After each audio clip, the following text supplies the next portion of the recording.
Audio Reading presents The ABC of Money by Andrew Carnegie. I suppose everyone who has spoken to or written for the public has wished at times that everybody would drop everything and just listen to him for a few minutes.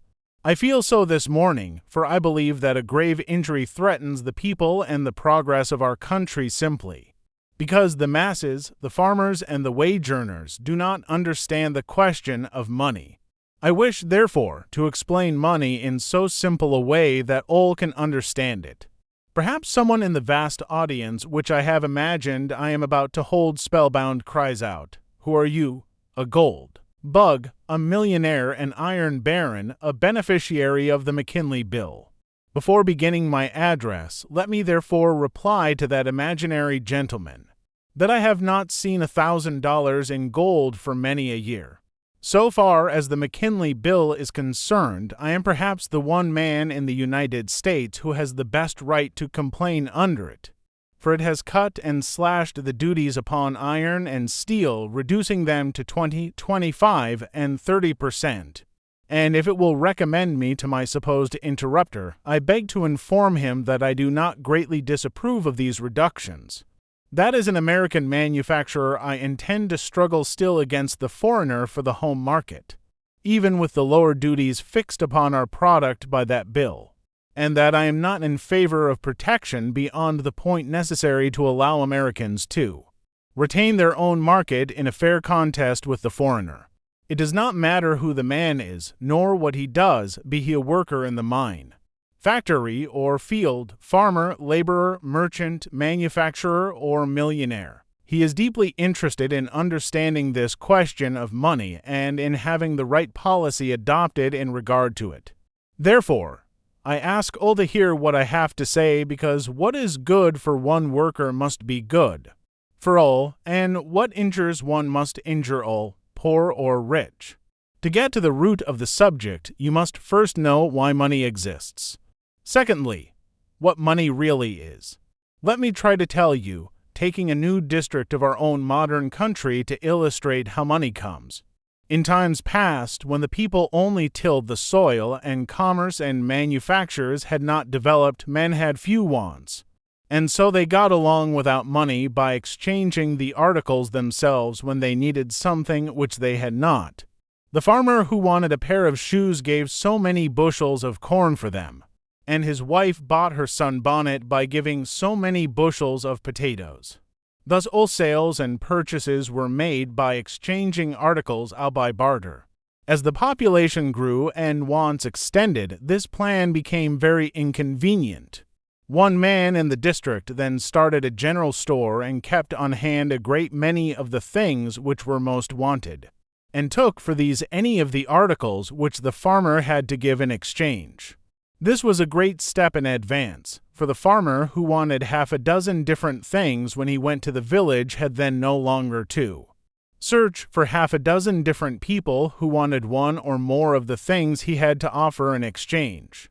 He could now go directly to one man, the storekeeper, and for any of his agricultural products he could get most of the articles he desired. It did not matter to the storekeeper whether he gave the farmer tea or coffee, blankets, or a hay rake. Nor did it matter what articles he took from the farmer, wheat or corn or potatoes. So he could send them away to the city and get other articles for them which he wanted. The farmer could even pay the wages of his hired men by giving them orders for articles at the store. No dollars appear here yet, you see.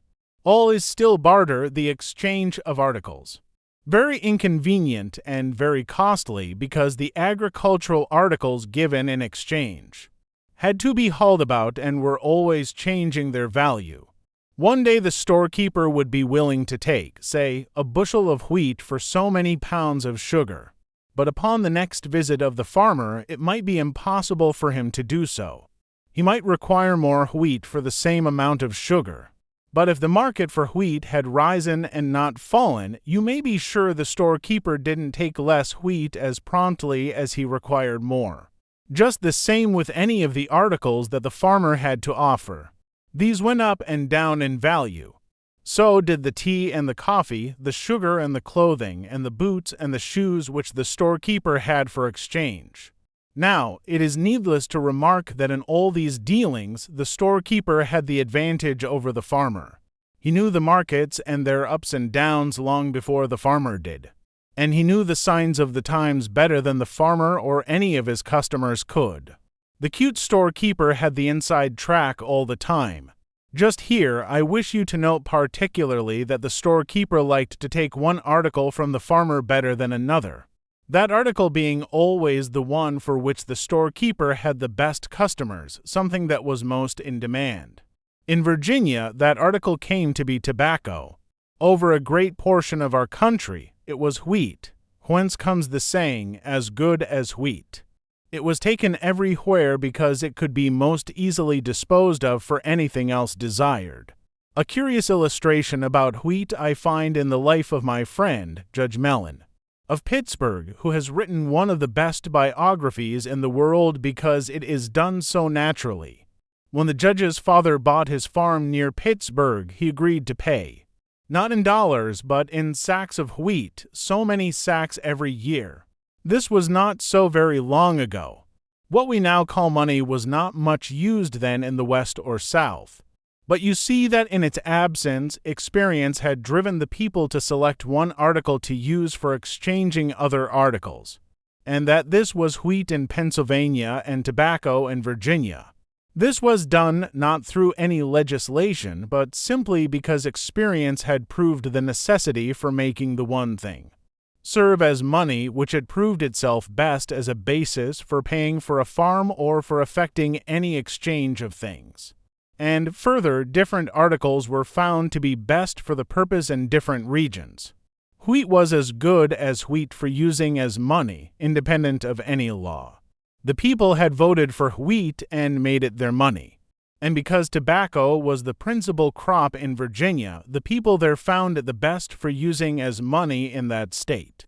Please observe that in all cases, human society chooses for that basis article we call money that which fluctuates least in price, is the most generally used or desired, is in the greatest, most general, and most constant demand, and has value in itself. Money is only a word meaning the article used as the basis article for exchanging all other articles. An article is not first made valuable by law and then elected to be money. The article first proves itself valuable and best suited for the purpose and so becomes of itself and in itself the basis article, money. It elects itself. Wheat and tobacco were just as clearly money when used as the basis article as gold and silver are money now. We take one step further. As the country becomes more and more populous, the wants of the people become more and more numerous. The use of bulky products like wheat and tobacco, changeable in value, liable to decay, and of different grades, is soon found troublesome and unsuited for the growing business of exchange of articles, and they are therefore unfit to be longer used as money. You see at once that we could not get along today with grain as money. Then, metals proved their superiority. These do not decay, do not change in value so rapidly, and they share with wheat and tobacco the one essential quality of also having value in themselves for other purposes than for the mere basis of exchange. People want them for personal adornment or in manufacturing and the arts for 1,000 uses, and it is this very fact that makes them suitable for use as money. Just try to count how many purposes gold is needed for because it is best suited for those purposes. It meets us everywhere. We cannot even get married without a ring of gold. Now, because metals have a value in the open market, being desired for other uses than for the one use as money, and because the supply of these is limited and cannot be increased as easily as that of wheat or tobacco, these metals are less liable to fluctuate in value than any article previously used as money. This is of vital importance for the one essential quality that is needed in the article which we use as a basis for exchanging all other articles is fixity of value. The race has instinctively always sought for the one article in the world which most resembles the North Star. among the other stars in the heavens and used it as money, the article that changes least in value, as the North Star is the star which changes its position least in the heavens. And what the North Star is among stars, the article people elect as money is among articles. All other articles revolve around it, as all other stars revolve around the North Star. We have proceeded so far that we have now dropped all perishable articles and elected metals as our money. Or rather, metals have proved themselves better than anything else for the standard of value, money. But another great step had to be taken. When I was in China, I received as change shavings and chips cut off a bar of silver, and weighed before my eyes in the scales of the merchant, for the Chinese have no coined money. In Siam, cowries are used as pretty little shells that the natives use as ornaments. 12 of these represent a cent in value. But you can well see how impossible it was for me to prevent the Chinese dealer from giving me less than the amount of silver to which I was entitled, or the Siam dealer from giving me poor shells, of the value of which I knew nothing. Civilized nations soon felt the necessity of having their governments take certain quantities of the metals and stamp upon them evidence of their weight, purity, and real value. Thus came the coinage of metals into money, a great advance. People then knew at sight the exact value of each piece and could no longer be cheated, no weighing or testing being necessary. Note that the government stamp did not add any value to the coin. The government did not attempt to make money out of nothing. It only told the people the market value of the metal in each coin. Just what the metal, the raw material, could be sold for as metal and not as money. But even after this, much swindling occurred. Rogues cut the edges and then beat the coins out, so that many of these became very light. A clever Frenchman invented the milling of the edges of the coins, whereby this robbery was stopped. And civilized nations had at last the coinage which still remains with us, the most perfect ever known because it is of high value in itself and changes least. An ideally perfect article for use as money is one that never changes. This is essential for the protection of the workers, the farmers, mechanics, and all who labor. For nothing tends to make every exchange of articles a speculation so much as money which changes in value. And in the game of speculation, the masses of the people are always sure to be beaten by the few who deal in money and know most about it. Nothing places the farmer, the wage earner, and all those not closely connected with financial affairs at such a disadvantage in disposing of their labor or products as changeable money. All such are exactly in the position occupied by the farmer trading with the storekeeper as described above. You all know that fish will not rise to the fly in calm weather. It is when the wind blows and the surface is ruffled that the poor victim mistakes the lure for a genuine fly. So it is with the business affairs of the world. In stormy times, when prices are going up and down, when the value of the article used as money is dancing about, up today and down tomorrow, and the waters are troubled, the clever speculator catches the fish and fills his basket with the victims. Hence the farmer and the mechanic, and all people having crops to sell or receiving salaries or wages, are those most deeply interested in securing and maintaining the fixity of value in the article they have to take as money. When the use of metals as money came, it was found that more than 2 metals were necessary to meet all requirements. It would not be wise to make a gold coin for any smaller sum than $1, for the coin would be too small. And we could not use a silver coin for more than $1 because the coin would be too large. So we had to use a less valuable metal for small sums, and we took silver. But it was soon found that we could not use silver for less than 10-cent coins, a dime being as small a coin as can be used in silver. And we were compelled to choose something else for smaller coins. We had to take a metal less valuable than silver, and we took a mixture of nickel and copper to make 5-cent pieces. But even then we found that nickel was too valuable to make 1 and 2-cent pieces. And so we had to take copper alone for these, the effort in regard to every coin being 2. Put metal in it as nearly as possible to the full amount of what the government stamp said the coin was worth. Thus, for 1 cent in copper, we tried to put in a cent's worth of copper. In the nickel, we tried to put in something like 5 cents worth of nickel and copper. But because copper and nickel change in value from day to day, even more than silver, it is impossible to get in each coin the exact amount of value. If we put in what was one day the exact value, and copper and nickel rose in the market as metals, coins would be melted down by the dealers in these metals and a profit made by them, and we should have no coin left.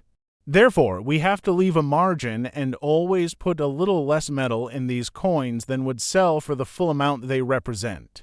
Hence, all this small coinage is called in the history of money token money. It is a token that it will bring so much in gold. Anybody who holds 20 nickels must be able to get as good as $1 gold for them, in order that these may safely serve their purpose as money. Nations generally fix a limit on the use of token money and make it legal tender for a small amount. For instance, in Britain, no one can make another take token money for more than $10. And all silver coins there are classified as token money. I cannot take you any more steps forward in the development of money because, in coined milled metals, we have the last step of all. But I have some things yet to tell you about it. Although one would think that in coined metal pieces we had reached perfection and that with these, the masses of people could not be cheated out of what is so essential to their well-being, honest money. Yet one way was found to defraud the people even when such coin was used. The coins have sometimes been debased by needy governments after exhausting wars or pestilence, when countries were really too poor or too weak to recover from their misfortunes. A coin is called a debased coin when it does not possess metal enough to bring in the open market the sum stamped upon the coin by the government. There is nothing new about this practice, which always cheats the masses. It is very, very old. 574 years before Christ, the Greeks debased their coinage. The Roman emperors debased theirs often when in desperate straits. England debased hers in the year 1300. The Scottish coin was once so debased that $1 was worth only 12 cents. The Irish, French, German, and Spanish governments have all tried debased coin when they could wring no more taxes directly out of their people and had therefore to get more money from them indirectly. It was always the last resort to debase the coinage. These incidents happened long ago. Nations of the first rank in our day do not fall so low. I must pause to make one exception to this statement. I bow my head in shame as I write it. The United States. Every one of its silver dollars is a debased coin. When a government issues a debased coin, it takes away all that experience has proven to be sound in regard to money. Sound finance requires the government only to certify the real value, possessed by each coin issued from its mints so that people may not be cheated. Every time the government stamps the words $1 upon 371 grains of silver, it stamps a lie. Disgraceful, but alas, too true, for the silver in it is worth not $1, but only 78 cents. Another delusion about money has often led nations into trouble. The idea that a government could make money simply by stamping certain words upon pieces of paper. Just as any of you can make money by writing a note promising to pay $100 on demand. But you know that when you do that, you are not making money but making a debt. So is any government that issues its promise to pay. And there is this about both the individual and the government who take to issuing such notes on a large scale. They seldom pay them. The French did this during their Revolution, and more recently. The Confederate States made money at a great pace and issued bonds which are now scarcely worth the paper they are printed on. Every experiment of this kind has proved that there can be no money made where there is no value behind it. Our own country issued bonds, and the people of other nations bought them for 40 cents upon the dollar. Although they bore and paid interest at 6% in gold, so great was the fear that even the bonds of this country would not, prove an exception to the usual fate of such securities issued during trying times, only because the government kept strict faith and paid the interest and principal of these bonds in gold. And never in silver or in any depreciated currency has the value of its bonds advanced, and the credit of the United States become the highest in the world, exceeding that even of Great Britain. There has never been a better illustration of the truth that in dealing with money, as in everything else, honesty is the best policy. Our government also issued some notes known as greenbacks, but the wise man who did this took care to provide a fund of $100 million in gold to redeem them, so that any man having a greenback can march to the treasury and receive for it $1 in gold. But I am now to tell you another quality which this basis article of metal has proved itself to possess, which you will find it very difficult to believe. The whole world has such confidence in its fixity of value that it has been built upon it, as upon a sure foundation, a tower of credit so high and so vast that all the silver and gold in the United States, and all the greenbacks and notes issued by the government only perform 8% of the exchanges of the country.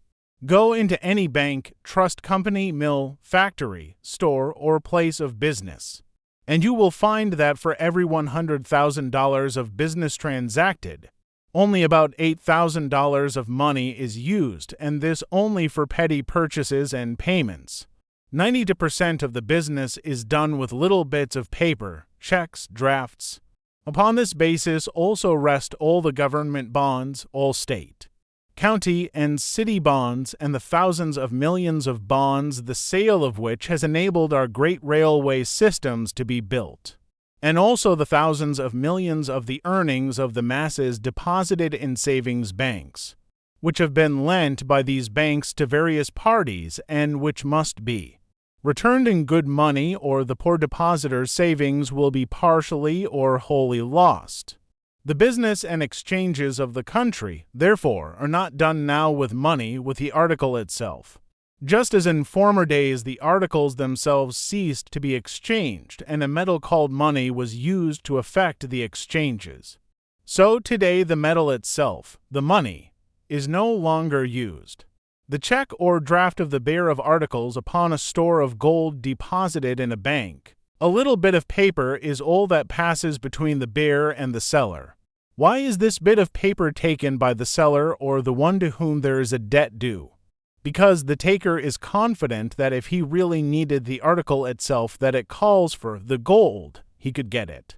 He is also confident that he will not need the article itself. And why? Because for what he wishes to buy, the seller or any man whom he owes will take his check, a similar little bit of paper, instead of gold itself.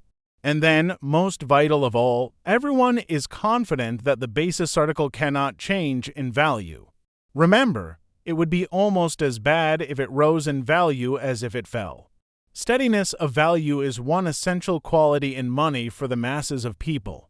When, therefore, people clamor for more money to be put in circulation, that is, for more of the articles that we use to effect an exchange of articles, you see that more money is not so much what is needed. Nobody who has had wheat, tobacco, or any article to sell has ever found any trouble for want of money in the hands of the bearer to effect the exchange.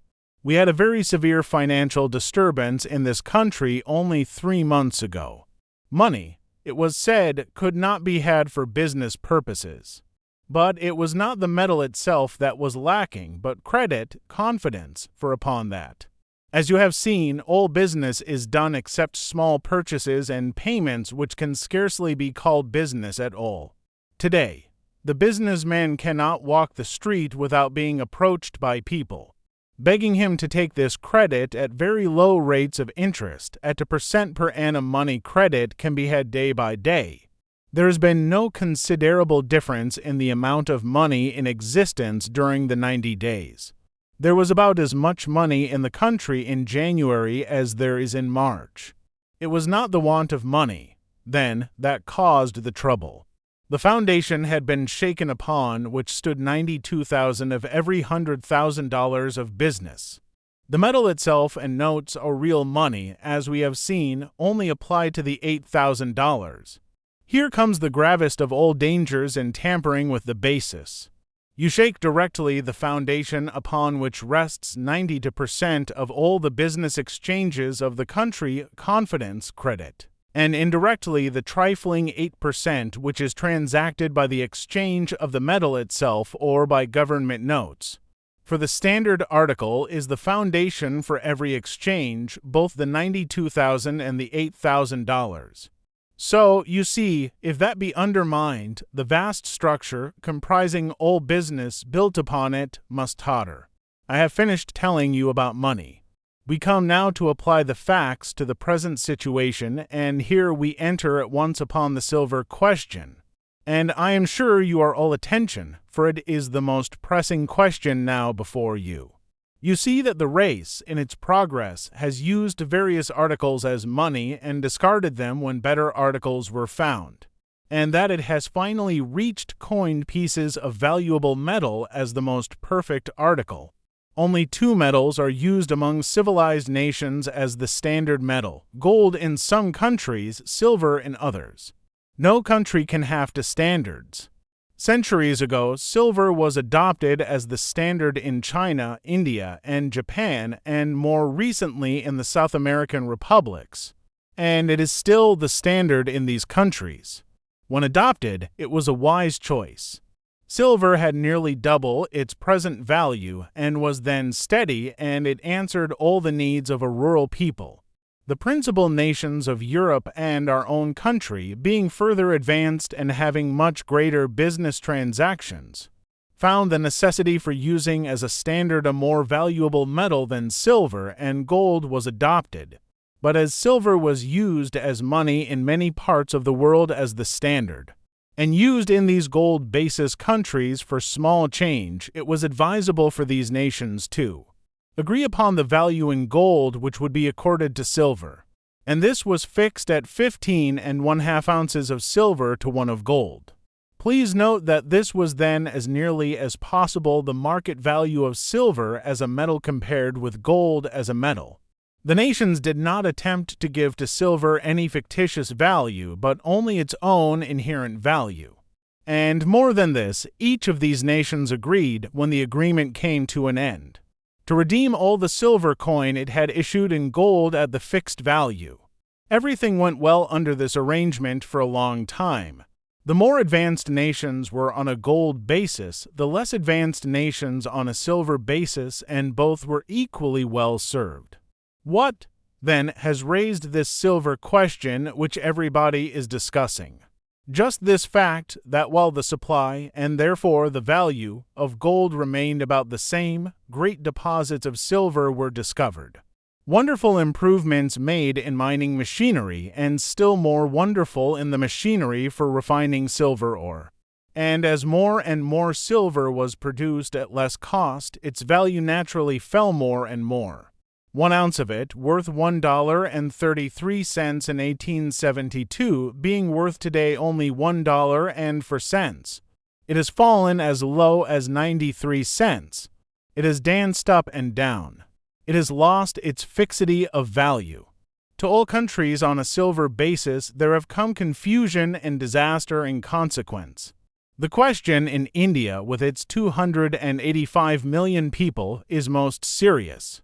And you see how our South American republics are troubled by this fall in the value of their basis article, by which all other articles are measured. Even the European nations, which are on a gold basis, are troubled by this silver question. For under the agreement to rate 15 1/2 ounces of silver as worth an ounce of gold, some of these nations have had enormous amounts of silver thrust upon them. Most of them saw what was coming many years ago and ceased to increase their silver. Some disposed of a great deal of what they had and placed themselves strictly on the gold basis. But there are still in European countries $1,100 million of silver legal tender coins, not counting the amount of token silver money used for small change. It is not safe to say that less than 25 ounces of it would be found equal to 1 ounce of gold if put on the market. instead of the 15½ ounce basis upon which these countries have obtained it. All European countries have been and are still trying hard to escape from silver. In 1878, those comprising the Latin Union, which fixed the price of silver, France, Belgium, Italy, Switzerland, and Greece, finally closed their mints to legal tender silver. Norway, Sweden, and Denmark in 1873 and 1875 ran out from under the silver avalanche and now stand firmly upon a gold basis. Holland also, in 1875, took its stand practically upon gold. Austria-Hungary has not coined silver since 1879, except a small amount of Levant silver thalers for a special trade purpose. Even half-civilized Russia took the alarm and ran as fast as she could out of the silver danger. For in 1876 she shut her mints to the further coinage of the dangerous metal, except for such a small amount as China wished to take promptly from her. So you see that all those countries that have tried silver and found out the evils which it produces and its dangers, have been and are now using every means to rid themselves of it. For 13 years it has been cast out of their mints, for during this long period no full legal tender silver coins have been issued in Europe. Only our republic, among nations, is boldly plunging deeper and deeper into the dangers of silver coinage. When we have had the experience of older nations as to its operations, we may, and I think surely will, wish like them to retrace our steps when it is too late. So, you see, there is trouble wherever there is silver. What to do with their silver, which has fallen so low in value, is a serious problem in all these countries. It hangs like a dark cloud over their future. So much has silver fallen in all parts of the world and disturbed everything that several conferences have been called by the nations, in recent years, to which the United States has sent delegates. The object of these was to see whether the chief commercial nations could not agree again upon a new gold value for silver. But the conclusion has always been that it was too dangerous to attempt to fix a new value for silver, until it could be more clearly seen what the future was to show about its supply and value. For perhaps it might fall so low that 25 or 30 ounces of it would not be worth more than an ounce of gold. No one can tell, as our country has already gone so far into the danger as to have $480 to $1 million in depreciated silver. We had to confer with our neighbors in misfortune and appear as creditors have too. Appear at meetings held to try to support the bad business of a failing debtor. Perhaps you are asking yourselves why, when I spoke of all the European countries in relation to silver, I did not state the amount of silver held in reserve by our principal rival, Great Britain. Listen one moment and then ponder over the reply. Not $1. France has no less than $650 million in silver in her bank. But every dollar of Britain's reserves is in the one steady, exchangeable basis, gold. The wise old bird, the dear motherland, sits upon her perch, whistling away out of all danger from this silver trouble. She has made London the financial center of the world. If anything is bought or sold in foreign lands, a draft upon London is demanded, because everyone knows that, come what may, it will be paid in the best article, which cannot fall in value, gold. There is no draft upon Paris, Vienna, or New York for wise men.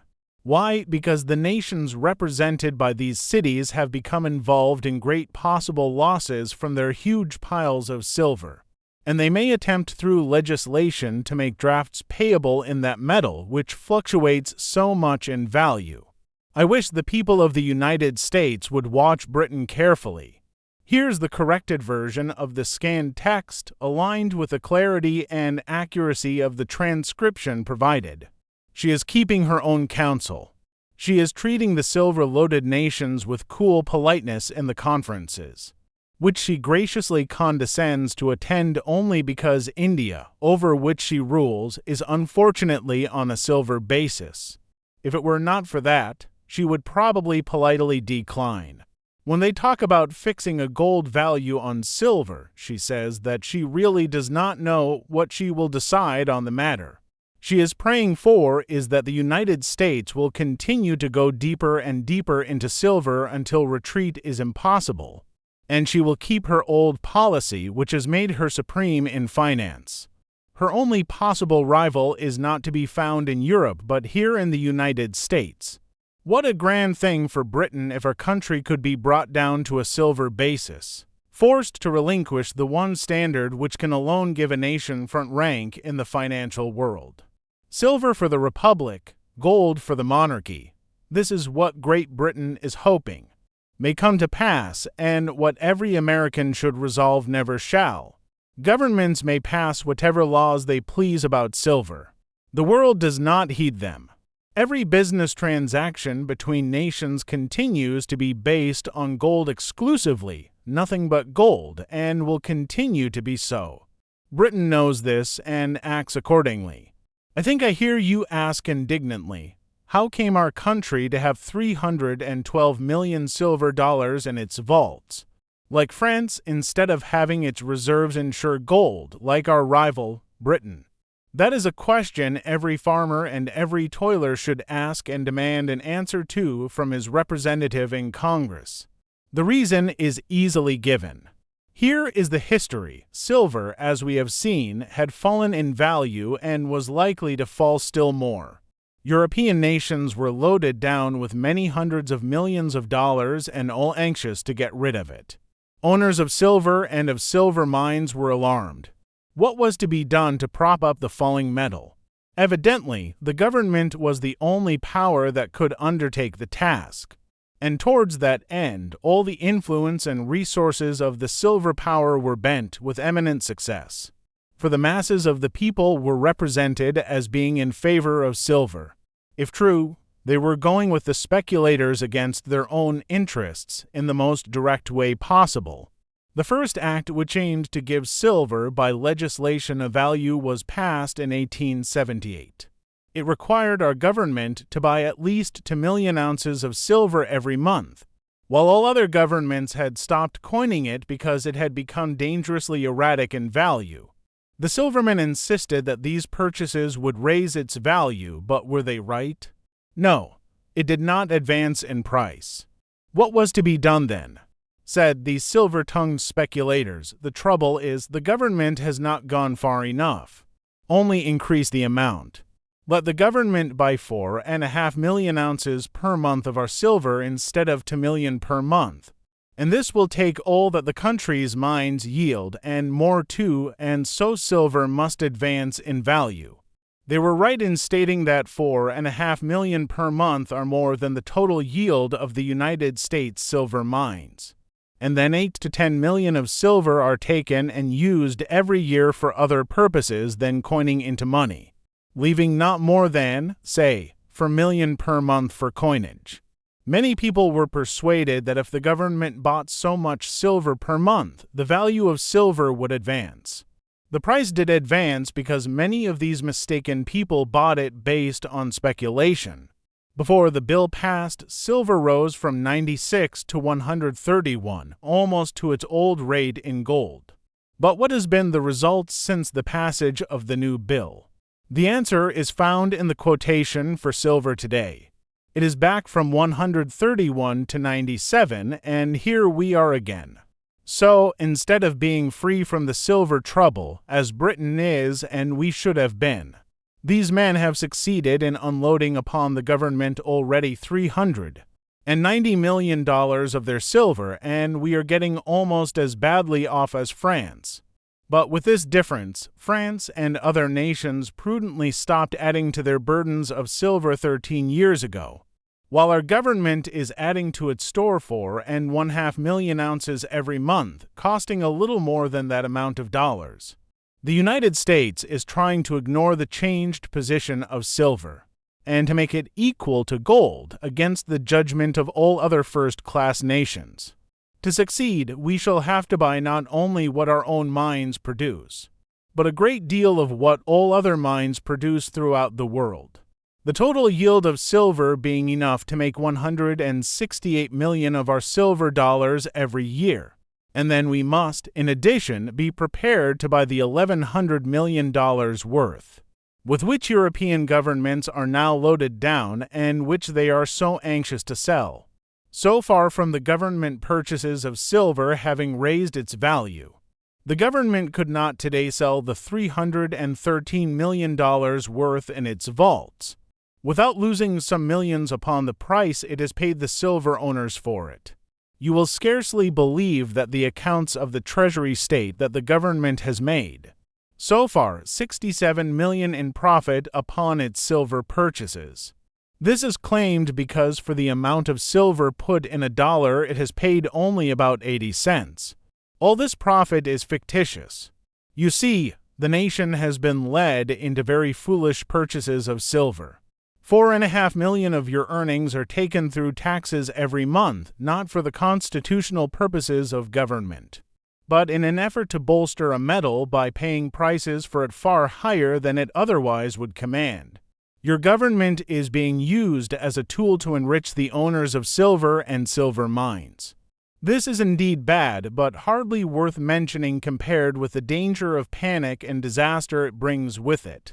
Through the probable banishment of the steady gold basis and the introduction of the unsteady silver basis, the Republic had the disgrace of slavery and abolished it. Until this year, it was disgraced in the eyes of the world because it had no law that secured to others than its own citizens the right to their literary productions. That disgrace has passed away also, but there has come upon it the disgrace of debased coinage. The great Republic issues dishonest coins, and it is the only nation in the world that does so, except Mexico, which still coins a little silver. But while the disgrace is upon us, the financial evils of debased coinage are yet to come. For although the government issues debased coin, it agrees to receive it as worth $1 in payment of duties and taxes, and makes it legal tender, and so it passes from hand to hand for the present as worth dollars. In this way, the government has been able so far to prevent its depreciation. Nobody knows how long it can continue issuing 4.5 million more of these notes or coins every month and keep them equal to gold.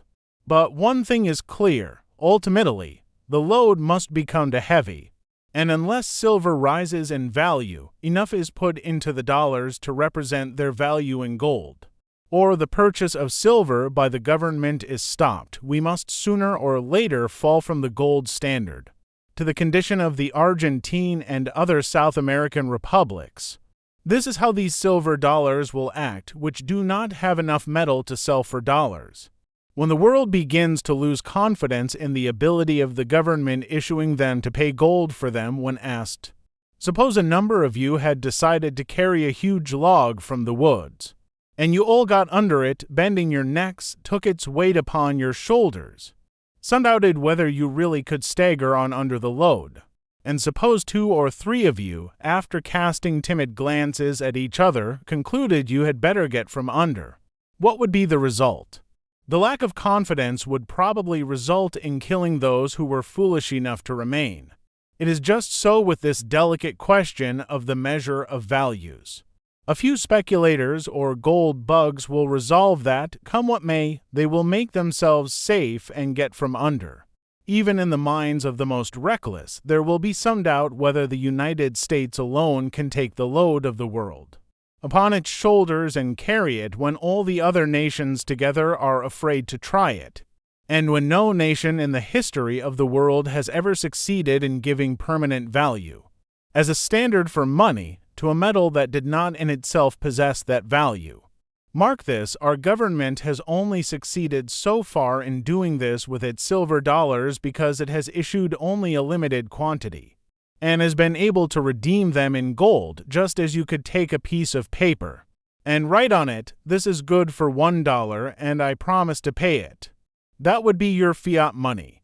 The question is, how long could you get people to take these slips for dollars? How soon would some suspicious man suggest that you were issuing too many? And then these slips would lose reputation. people would begin to doubt whether you could really pay all the dollars promised if called upon. And from that moment, you could issue no more. Just so with governments, all can keep their small change afloat, although it may not contain metal equal to its face value. And it is a poor government that cannot go a little further and get the world to take something from it in the form of money, which is only partially so. But then, remember, any government will soon exhaust its credit if it continues to issue as money anything. But what is intrinsic value as metal met all the world over? Every nation has had to eventually recoin its debased coin or repudiate its obligations, and go through the perils and disgrace of loss of credit and position.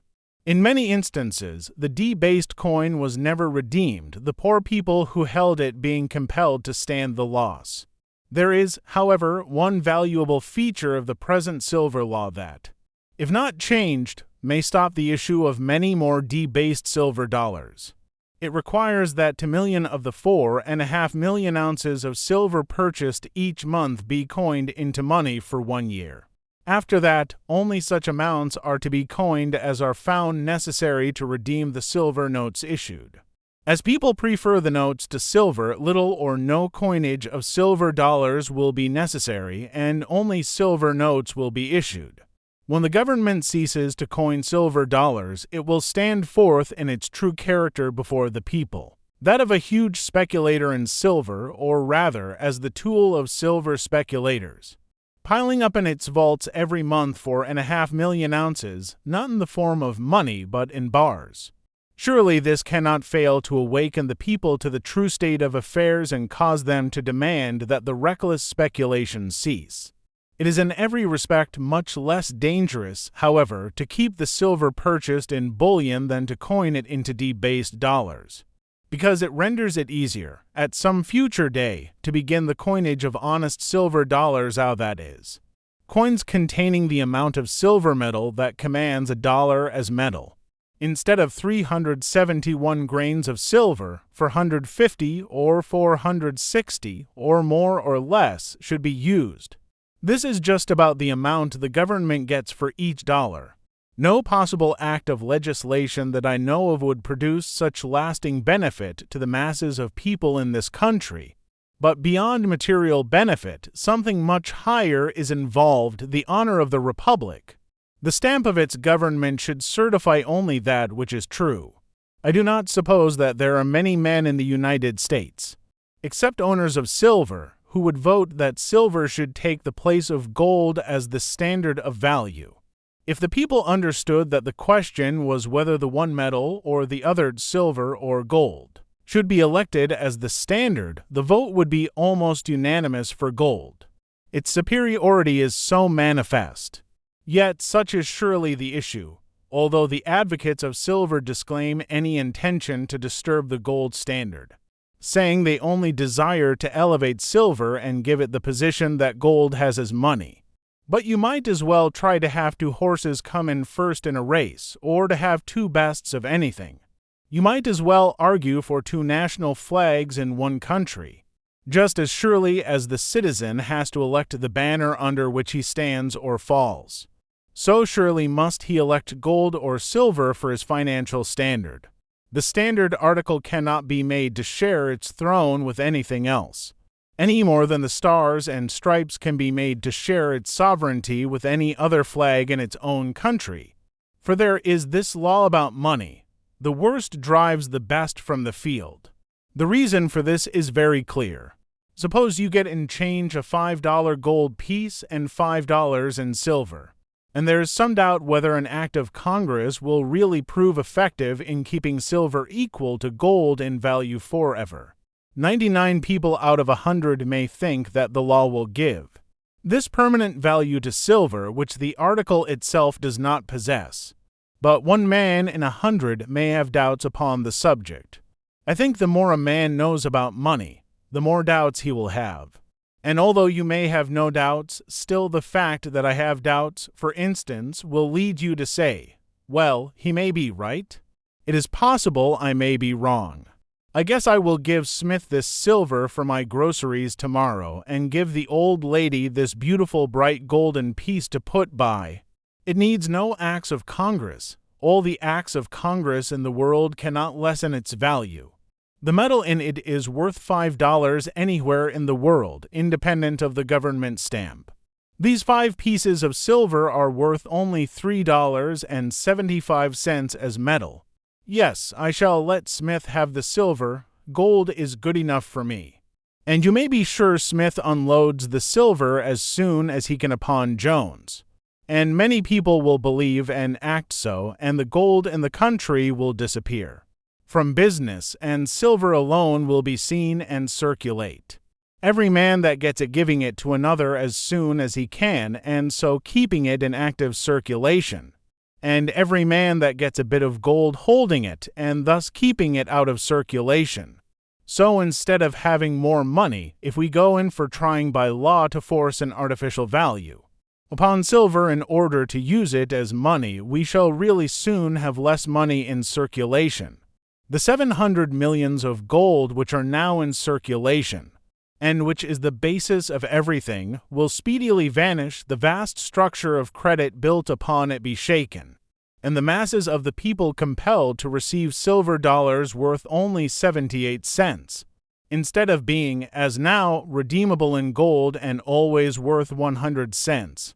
For, remember, as I have told you, 90% of all operations conducted by money depends upon people having absolute confidence in the money being of unchangeable value. Issue $100 of debased coin more than all men are. Sure can be kept of unchangeable value with gold. Panic and financial revolution are upon you. More money, you see, which could only be used in 8% of our smallest financial transactions, can easily be so issued as to overwhelm all the important business of the country by shaking confidence upon which 90% rests. To be always free from danger is to issue only such money as in itself has all the value certified by the stamp upon it. So jealously does Britain, our only rival, adhere to this that she is spending $2 million just now to recoin gold coins which have lost a few cents of their value by wear. Her government stamp must always tell the truth. The Republic should not be less jealous of its honor.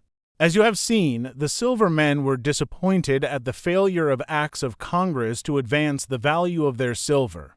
Twice the government has been induced to do as they asked, under assurances that compliance would surely get the country out of its dangerous position as the owner of silver. Twice it has been deceived. You would think the silver owners would now admit their error and help the government to get back to safe ground with as little loss as possible. Far from it, instead of this, they have taken the boldest step of all, and urged upon Congress what you have heard a great deal about, the free coinage of silver. Now, what does that mean? It means that our government is to be compelled by law to open its mints and take all the silver with which European governments are loaded down, and part of all the silver mined in the world, and give for every 78 cents worth of it one of these coins, which you are compelled to take as a full dollar for your labor or products. It means that the European merchant will send silver over here, get it coined at our mints, or get a silver dollar note for it, and then buy a full dollar's worth of your wheat or corn or anything he wants. For the silver he could get only 78 cents for in Europe or anywhere else in the world. Europe is doing this every day just now with India, the Argentine Republic, and other countries on a silver basis. The British merchant buys wheat in India on a depreciated silver basis, takes it to Europe, and sells it on a gold basis. He has thus to pay so little for Indian wheat that it has become a dangerous competitor to our own in Europe, which it could not be except that by the fall in silver the Indian farmer gets so little value for his products. It has only been a few months since the new silver bill was passed, requiring the government to more than double its purchases, and already $8 million more of silver than we have exported have been sent into this country from abroad. Something unknown for 15 years, for we have always exported more silver than we have imported. Now we are buying all our own mines can furnish and being burdened with some from Europe, for which we should have received gold. In 18 days of the month of April, we have sent abroad $9 million in gold. So that under our present silver law, you see Europe has already begun to send us her depreciated silver and rob us of our pure gold. A perilous exchange for our country and one which should fill our legislators with shame. Understand, please, that hitherto, under both bills compelling the government to buy silver, bad as these were, yet the government has got the metal at the market price, now about 78 cents for 371.25 grains. And only this amount the government has put into the so-called dollar. Under free coinage, all this will change. The owner of the silver will then get the dollar for 78 cents worth of silver. For pure, cool audacity, I submit that this proposition beats the record. And yet, when the Farmers' Alliance shouts for free coinage, this is exactly what it supports, a scheme to take from the people 22 cents upon each dollar and put it into the pockets of the owners of silver. Surely, you will all agree that if 78 cents worth of silver is to be made into a dollar by the government, then the government, and not the silver owner, should get the extra 22 cents profit on each coin if it succeeds. The government needs it all. For, as I told you before, the silver bought by the government only at market value could not be sold today without a loss of millions. If the free coinage of silver becomes law, our farmers will find themselves just in the position of the Indian farmer. And yet we are told that they are in favor of silver. If this is true, there can be only one reason for it: they do not understand their own interests. No class of our people is so deeply interested in the maintenance of the gold standard, and the total sweeping away of silver purchases and debased coinage as the farmer. Too many of his products are sold in countries that are on the gold basis. If the American farmer agrees to take silver in lieu of gold, he will enable the Liverpool merchant to buy on a lower silver basis. At present 78 cents for the dollar, while for all the articles coming from abroad that the farmer buys, he will have to pay on a gold basis. He will thus have to sell cheaply and buy expensively. This is just what is troubling India and the South American republics. Prices for this season's crops promise to be higher than for years. Open our mints to the free coinage of silver and thus offer every man in the world who has silver to sell a $1 coin, stamped by the government and taken by it for all dues, for which he gives only 371.25 grains of silver worth 78 cents. And every silver mine in the world will be worked day and night, and every pound of silver obtained hurried to our shores. The nations of Europe, with 1,100 million depreciated silver already on hand, will promptly unload it upon us. They will demand gold from us for all that we buy from them, and thus rob us of our gold while we take their silver. With free coinage in sight, we shall fall from the gold to the silver basis before the bill is passed. The last words of the late lamented Secretary Wyndham will prove true. Probably before the swiftest ocean greyhound could land its silver cargo in New York, the last gold dollar within reach would be safely hidden in private boxes and in the vaults of safe deposit companies, to be brought out only by a high premium for exportation. It is a dangerous sea upon which we have embarked. You should ask yourselves why you should endanger the gold basis for silver. Does anyone assert that the silver basis would be better for you or for the country? Impossible. No one dares go so far as this. All that the wildest advocate of change ventures to say is that he believes that silver could be made as good as gold. Everybody knows that nothing could be made better. Let us ask why anyone but the owner of silver should wish for silver to be made artificially anything else than intrinsically. What benefit does it bring to anyone, except the owner of silver, that the metal silver should not remain where natural causes place it, like the metals copper and nickel? Why should it be credited with anything but its own merits? There was no prejudice in the mind of anyone against it. It has had a fair race with gold. The field is always open for it, or for any metal, to prove itself better suited for the basis of value. If silver became more valuable in the market and steadier in value than gold, it would supplant gold. Why not give the position to the metal that wins in fair competition? Gold needs no bolstering by legislation. It speaks for itself. Every gold coin is worth just what it professes to be worth in any part of the world. There is no doubt about it, no possible loss, and equally important, no possible speculation. Its value cannot be raised and cannot be depressed. The speculator, having no chance to gamble upon its ups and downs, does not favor it. But this is the very reason you should favor that which gives you absolute security of value all the time. Your interests and the interests of the speculator are not the same. Upon your losses, he makes his gains. One reason urged why silver should be purchased and coined is that the country does not have enough money and that free coinage of silver will give it more. But if we need more money, the only metal which is wise to buy is gold.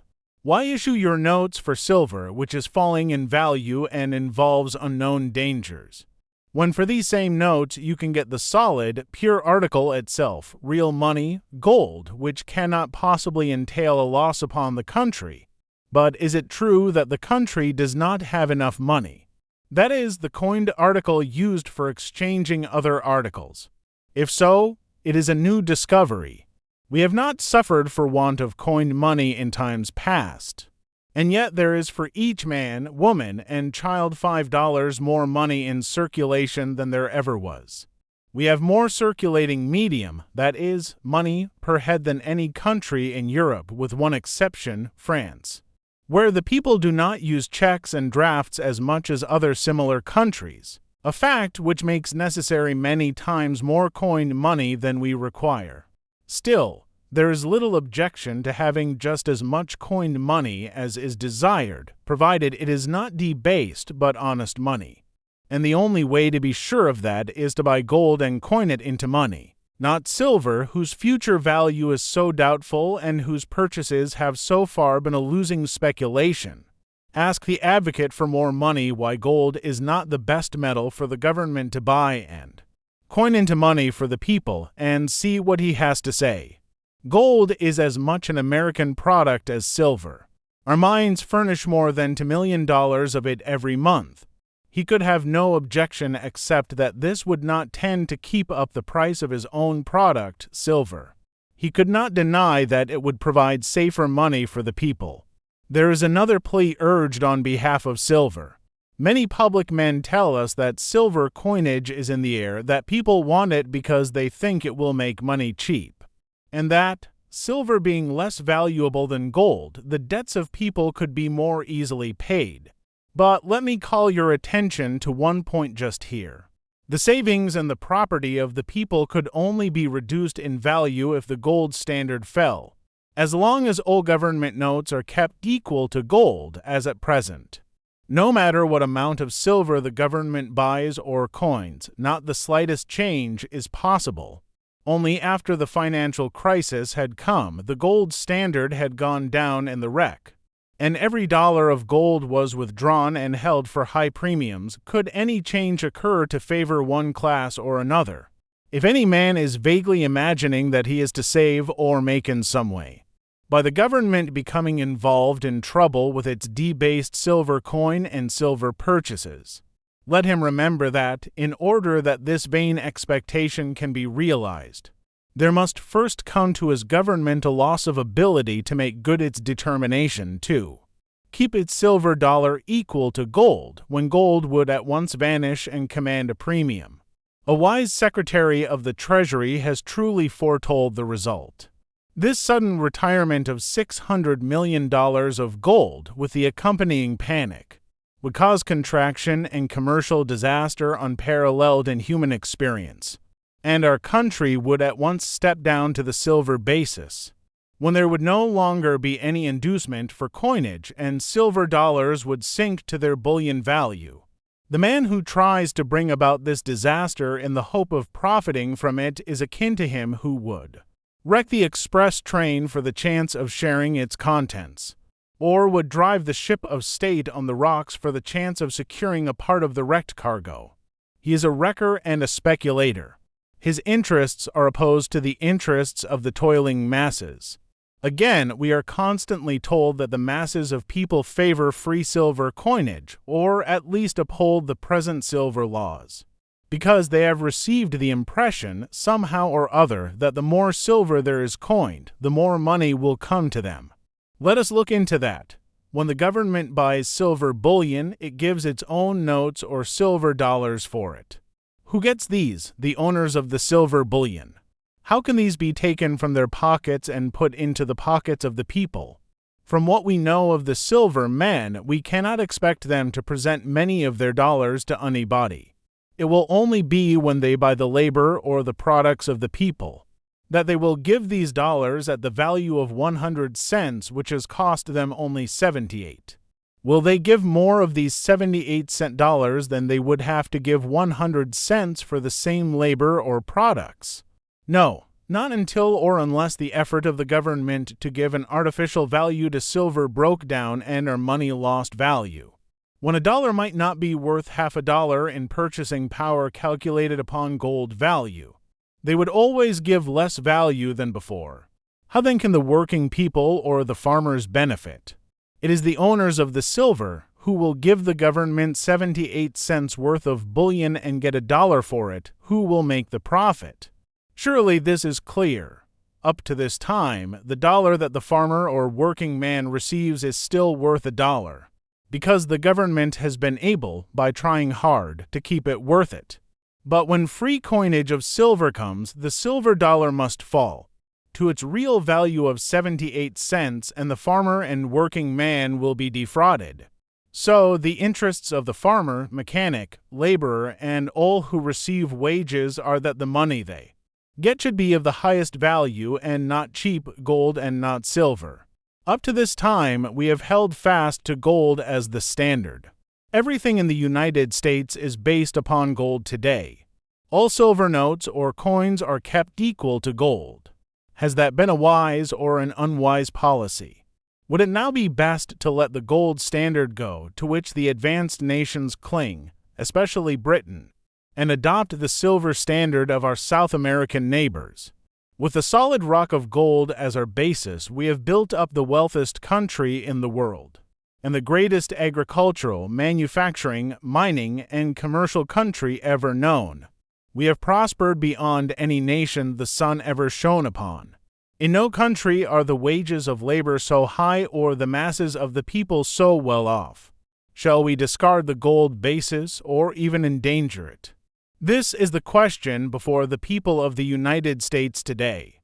The New York Evening Post is a free trade organ, but it has recently said that it would rather be the party to pass 10 McKinley bills than one silver bill such as was urged. And I, a Republican and a believer in the wisdom of protection, tell you that I would rather give up the McKinley bill and pass the Mills bill, if for the exchange I could have the present silver bill repealed and silver treated like other metals. In the next presidential campaign, if I have to vote for a man in favor of silver and protection, or for a man in favor of the gold standard and free trade, I shall vote and work for the latter, because my judgment tells me that even the tariff is not half as important for the good of the country as the maintenance of the highest standard for the money of the people. Would it not be well for you to listen to men who have your confidence, and who have been compelled by their official positions to investigate and study this silver question well?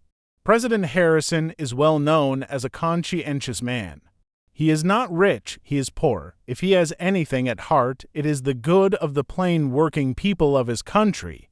He has had to study this subject, and he tells you that he finds that the first thing a debased silver dollar will do is go forth and cheat some poor man who has to take it for his products or labor.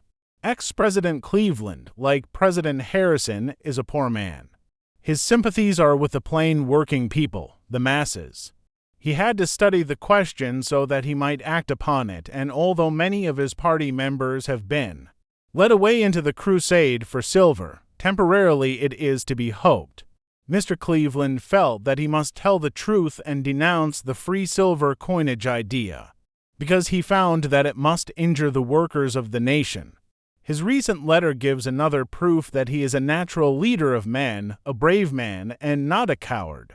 His personal prospects, which he weighs, are not against the true welfare of the toilers who once made him president. In addition to these, no abler, purer, or grander Democrat ever managed the finances of this nation than Mr. Manning.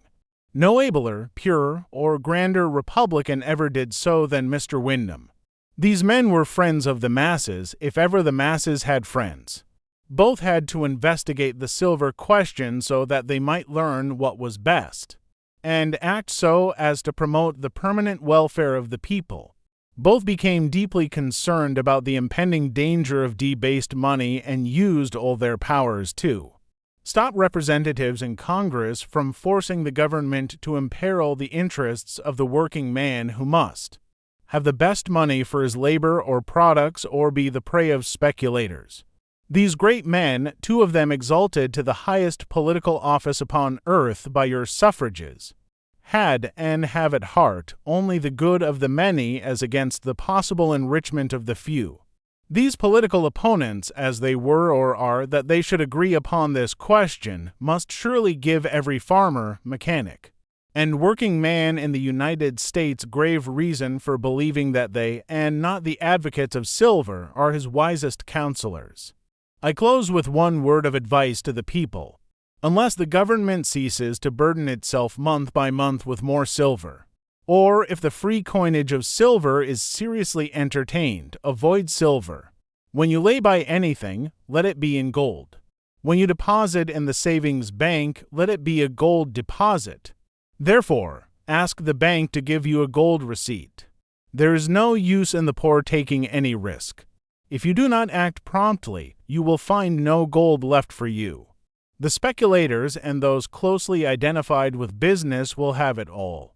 It is a fact full of warning that no bonds could be sold to advantage today that were not made especially payable in gold. There is danger ahead. Whatever happens, you can sleep soundly on gold. Silver will bring bad dreams to wise men. Our government can do much. It is very strong, but there are two things that it cannot do. It cannot by itself permanently give silver a higher value than it possesses throughout the world as metal, though this is what it is trying to do, and it cannot lessen the value of gold. Someday, perhaps, you will have reason to thank me for the advice I have given you, although I hope not. Do not think, however, that I despair of the Republic ever, even if dragged into the difficulties inseparable from silver, and matters become as bad with us as they are today in the Argentine Republic, where one gold dollar is worth 2.5 currency dollars. There is no occasion to fear the final result. The good sense of the people will restore the gold basis after a time, and the Republic will march on to the front rank among nations. But the silver experiment will cost much, and it is better that the direct loss falls as much as possible upon the few of the wealthy class than upon the masses of people. At best, the latter must suffer most. Moneyed men know better than others how to protect themselves. All this loss, I am sure, the people would prevent if they could only be made to understand the question, for their interests far more than those of the rich lie with honest money, and their wishes have only to be expressed to their representatives to prevent the threatened crisis. Silver, owing to changes in value, has become the tool of the speculator. Steady, pure, and unchangeable gold has ever been and never was so much as now, the best instrument for the protection of the masses of people. I have written in vain if this paper does not do something to explain why this is so, and to impel the people to let their representatives in Congress clearly understand that, come what may, the stamp of the Republic must be made true. The money of the American people kept the highest and surest value of all money in the world, above all doubt or suspicion. Its standard in the future, as in the past, not fluctuating silver but unchanging gold.